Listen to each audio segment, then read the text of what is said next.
Hey guys, Laz here, and this is a late night video reviewing for me, so yeah. And as you can see, I've got a rare boy here. Today we've got Kingdom Galvatron. And I'll just turn it to a second because I'm too lazy with the camera.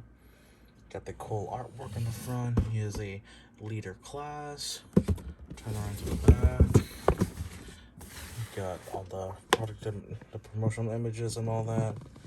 And yeah, make sure my phone is straight, and then we can put this down. Before I get into the main figure, came with a card, Megatron.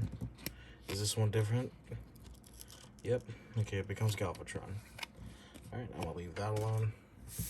Let's get to the main guy himself. I don't know what to call his alt mode. It's Galvatron. It's a Cybertronian tank, and he's got some extras on here. These you might recognize. This one you could definitely recognize. That's just straight up the Matrix right there for G1. And yeah, honestly, yeah. I've got one size comparison I can pull out. His partner in crime in the War for Cybertron TV show. Sorry about the dust. Nemesis Prime. And yeah, you know, they look pretty cool together, honestly. Got separate. You got Nemesis with his trailer. You got Galvatron next to him. Big guys all here. Both are considered leader class. If you know, this guy's a spoiler pack. And yeah. Without further ado, let's get the transformation. So first, let's get rid of these guys. I'll show these two off more later. Let me pull up the little matrix from here. Self-explanatory matrix, you know. You know, you just put this around his neck. I'm not gonna bother putting it back on. I might though. Then you want to remove big cannon, and you want to remove this little piece, and then these two together make his fusion cannon. You know, like that fun stuff right there. There you go.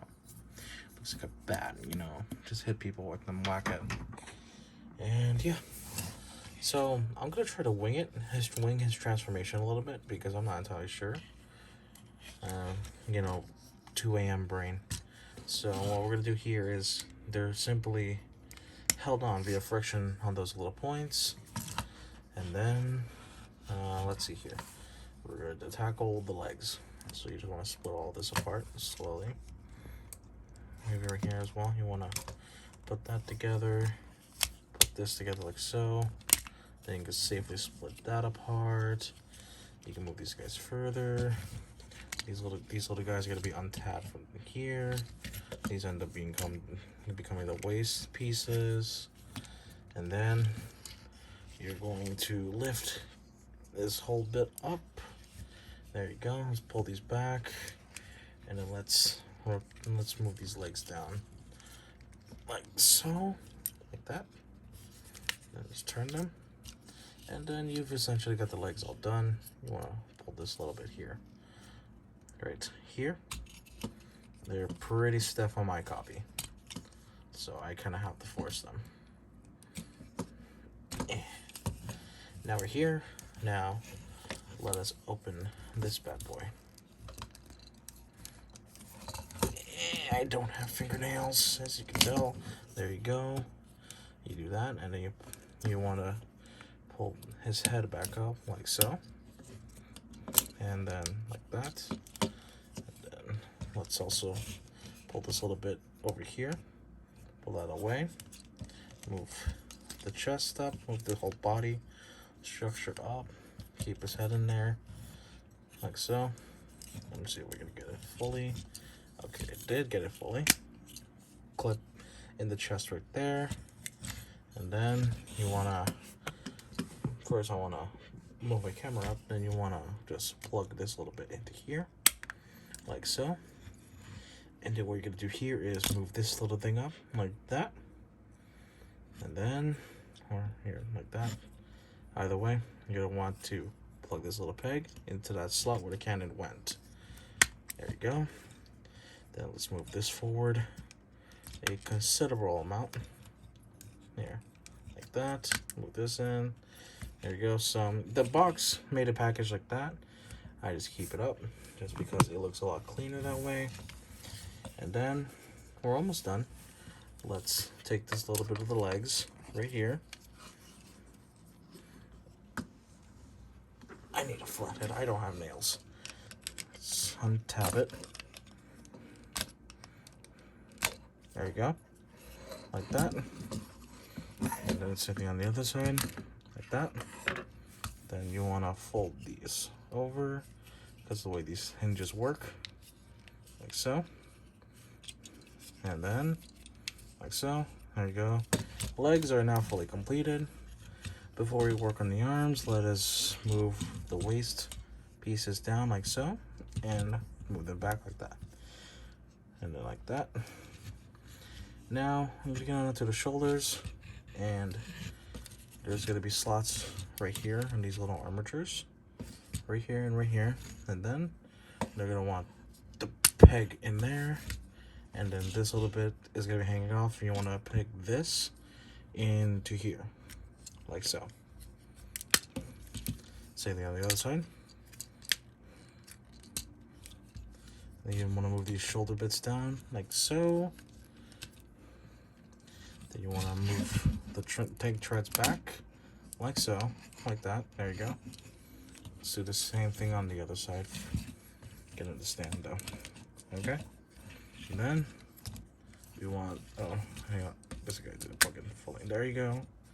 Now, what you're gonna want to do next is bend the elbows back, away, untap them from his arms. There you go. There you go. There you go. And there you go. Right there. Let's want to fix his stature a tiny bit just so he can stand properly.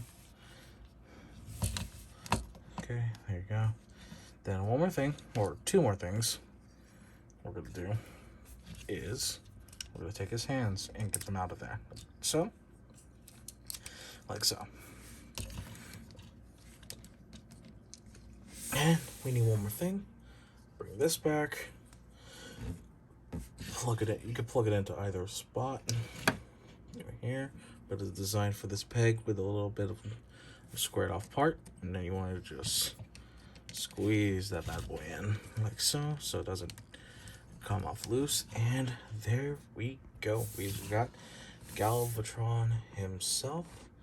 Zoom out a tiny bit. Move the camera down. He's a big figure. If you can hear a tiny bit of background noise, that is because I have Opera GX running. So yeah. Yeah, here we go. So we have Galvatron. This guy is a leader class. This guy is from War for Cybertron Kingdom. He is one of the main bads, tries to convince Megatron. This is the future version, of course. And yeah. So going into detail first, I like the little Decepticon symbol, how it stands out amongst all the purple. You've got all these little battle scar details, like, because this is Megatron from the future. He's been through a lot. Yeah. I even love the little arm cannon detail. There's that bit of gradient painting. It's hard to see at first, but there, you can kind of see it. Hopefully, maybe. Let me see if I can use this. Yeah, you can kind of see it. Gradient painting right here. And then we can go to his face. Let me see if we can elevate the camera slightly. There we go. Then we elevate his face. We elevate to his face. He's got a nice threatening glare of a look. Red eyes. No light piping, sadly. And yeah. Now let's get to the fun stuff. Let's get to articulation. The one thing I do want to mention here is that, as you can see, I have been told that there are issues with Galvatron's shoulders where they're misassembled at the factory. And how you can tell they're misassembled is that if the shoulder pauldron is lower than the black bit on his shoulder, then that means you have an incorrectly assembled shoulder part. However, mine are correctly built from what I can tell from pictures I've seen online, and they don't really hinder transformation. At least from what I've seen, he looks all right. Yeah.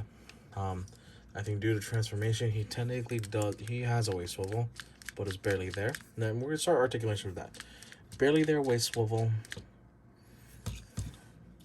Move the hip skirts out. Of course, full splits are possible. You could kick them like forward that far and back almost all the way. The knees are 90-degree bend. You have well, you do have a thigh swivel here. You've got no ankle rotation, but you do have an ankle pivot like that. Got this little extender heel if you want to use that. You've got rotation at the arms, full 360 at the shoulders. You've got a bicep rotation. You've got a double jointed elbow due to transformation.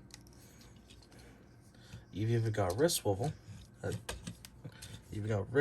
No, on my copy it's tight as all hell.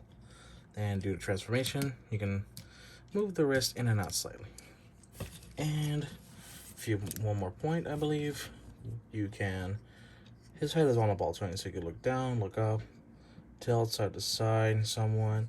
Definitely look left and right and all that. And yeah, I think that's it for articulation. Overall, he's pretty simple. Pretty simple articulation, bulky guy. I like how everything looks.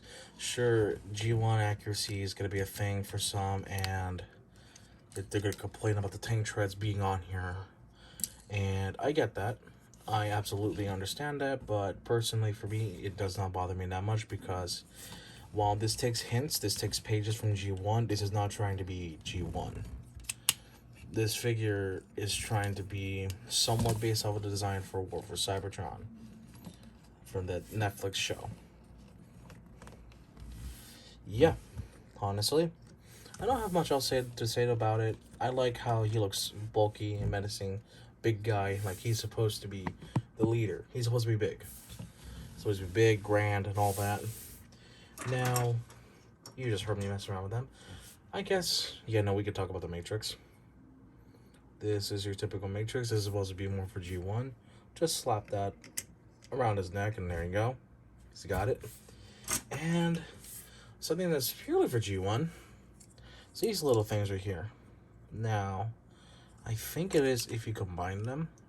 They have opposite pegs, opposite holes. You want to just unline them like that. Oh, they like to pop apart on my copy. Like that. And there you go. You've got the Revenge, I believe it was called, from the 86 movie. And you see these pegs are here. This doubles as Megatron's, or Galvatron, sorry, additional blaster. Oy. Yeah, on my copy they like to pop off. That gets annoying. Like so. There you go. Let me move this tank part back up. There you go. Now he's got a secondary weapon. Let me actually check if these are effects compatible. I know Big Gun is. I know Big Gun is.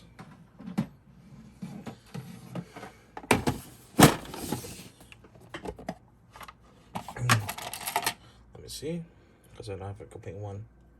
And yeah, okay. So that gun could take it. And his fusion cannon does not, for whatever reason, like the... His fusion cannon, for whatever reason, doesn't like the big portion of the effect.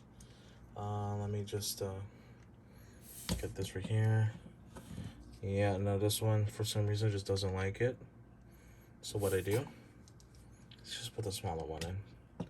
And, yeah. You know, he could take it. Puny blast, though, but, yeah, no, he can take it. No problem. And, yeah.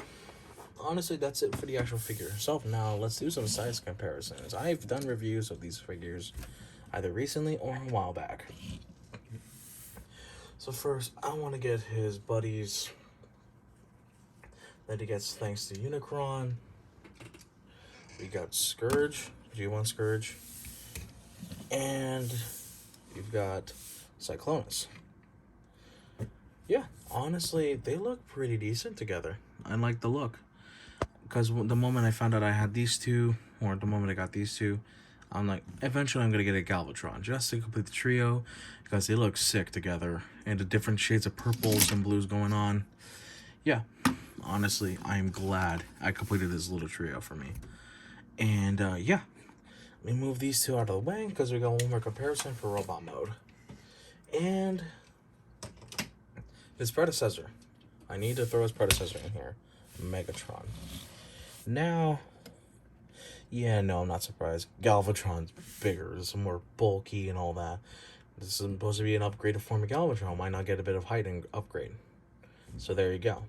I still love how this thing looks. Galvatron is really, really competing against him.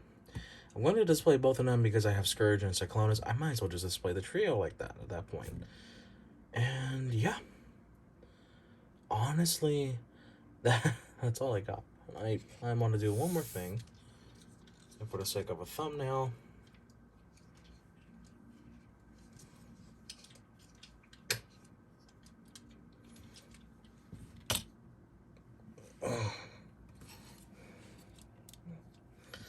okay, got him right there.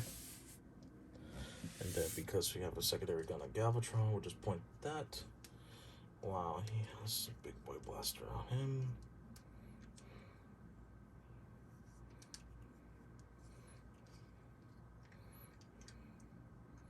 Let me just... Oh! Galvatron has movable crotch piece. Not that I care. Okay. And, yeah. I think that'd be a pretty cool thumbnail. And, well, honestly, that's all I got for this video. Quick, easy review. A figure I really wanted. I've been hunting for him for a while. I am very thankful. The last one I found at my local Target had the correct shoulders, and I got him. Yes, perfect. Amazing. I love the Galvatron design. I've always been a big fan of the concept of Galvatron. Personally, I like the AoE, the attack, not the attack, the Age of Extinction one, because that's such a unique take. In terms of it's not trying to, you know, reference G1 Megatron. It's trying to be its own unique thing. And yeah, that's why if you notice, like, I get the War for Cybertron figures. Some have asked me why do I get them, and they assume it's for the sake of having affordable G1. I've seen G1. I don't really care for it. That sounds like absolute blasphemy. I don't care for actual G1. I care when the figure is nice to play with, nice to display, and nice to mess around with, transforming it back and forth. And that's what I care about. That's why I did get certain other figures like Bumblebee, like the more War for Cybertron Bumblebee. I didn't like it. I didn't like how it looked. I didn't like how it wouldn't fit well on my shelf. That's why I prefer the Bumblebee movie version. Sure, that thing, that especially the B-127 has a giant backpack, but it just looks cool, and it was worth the $22 I spent. That's how I feel about figures. Is if it catches my eye, I'm going to get it. Like another third-party figure that I have sitting on my shelf right now, which, you know what? Before I end the video, let me just bring him here. Give me a minute. I want to be careful.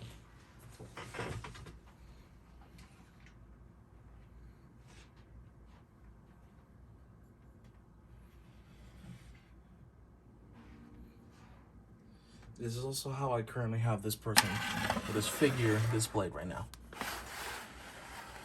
And honestly, I love it.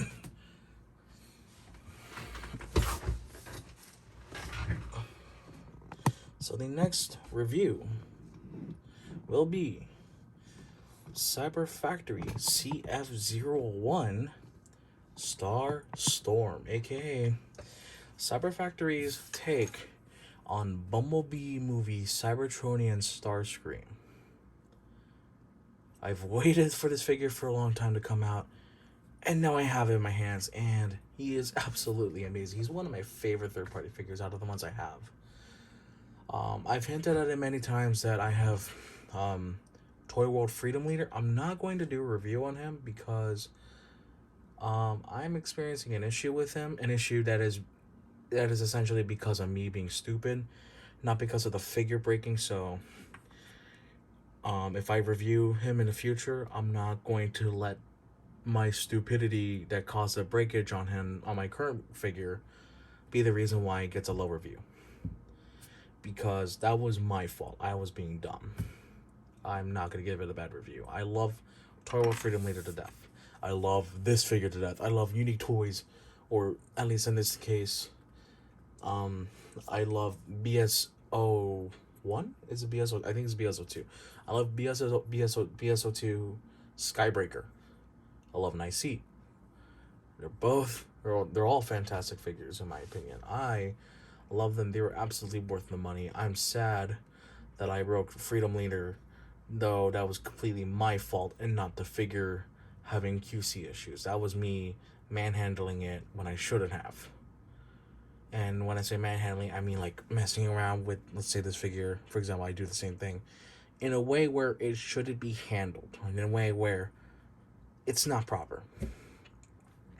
So yeah, I wanted to end the review on a little thing right there where, like, in case one person's wondering, why do I collect certain figures and not other ones? It's just because space is always going to be an issue, but I want what, at least in my eyes, looks cool. I just want that. Now, if I move my camera up a bit, see that little shelf? Mind the dust again.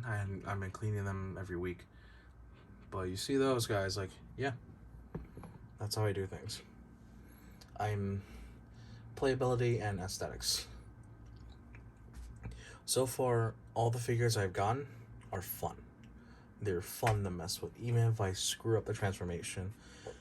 Even if I get frustrated at the point, it's always transformation at the very least, at the absolute minimum, where I'm never like, oh, thank God I got the transformation done. Sure, transformation can be a real pain in the ass, but every time I finish, I always feel satisfied because, especially with Dragoon, he's the one I struggle with the most on camera and off camera. Yet, holy shit, I love him. Badass Megatron design for me, in my opinion. But yeah, I went on a bit of a tangent there. Sorry, you guys. Thank you so much for watching. Make sure to like, comment, subscribe if you want more reviews, especially if you want to see the next review after Galvatron is going to be Starstorm. So I want you all to have a good one. Take care. Have a pleasant day. Make sure to like, comment, subscribe. All that helps out in this hellish landscape that is YouTube. And I might start Twitch at some point. I said at best January of 2022. I might push that to earlier. Who knows? But thank you guys so much for watching, and have a blessed one.